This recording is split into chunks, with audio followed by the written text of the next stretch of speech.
మీరు కనుక్కోండి నా గురించి. మీరు ఎన్నో చూసి చెప్తారు కదా అన్న, ఇంటర్వ్యూలలో చూడవచ్చు. ఎంతోమంది పేద పిల్లలకు చదివిపించిన, ఎంతోమంది పేద అమ్మాయిలకు పుస్తమెట్టలు పెళ్ళిళ్ళకి సాయం చేసిన, ఆరోగ్యం విషయంలో ఆపరేషన్లు ఉంటే నాకు సంబంధం లేకుండా వేరే రాష్ట్రం నుంచి అయినా సరే, వేరే జిల్లాల నుంచి అయినా, వేరే కాన్స్టిట్యూన్సీలకి నుంచి వచ్చినా కూడా వాళ్ళకు గుండె నాతోటి అయిన సాయం.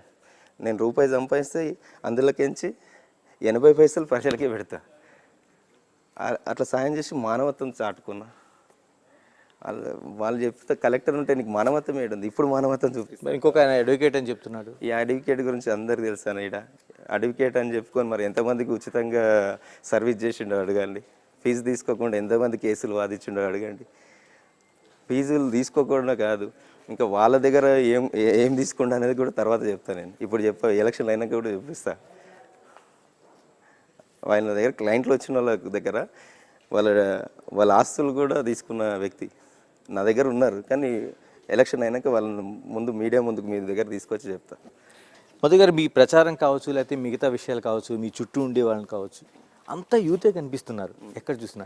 అంత కనెక్టివిటీ ఎలా వచ్చింది? ఇంతకీ ఎంఎన్ఆర్ ఏంటి అసలు? ఇది ఎన్ఎంఆర్ అంటే నీలం మధు ముదిరాజ్ అని అనుకుంటారు అందరు. కానీ ఎన్ అంటే మా నాన్న పేరు నిర్మల్, ఎం అంటే మధు, ఆర్ అంటే రాధా మా అమ్మ.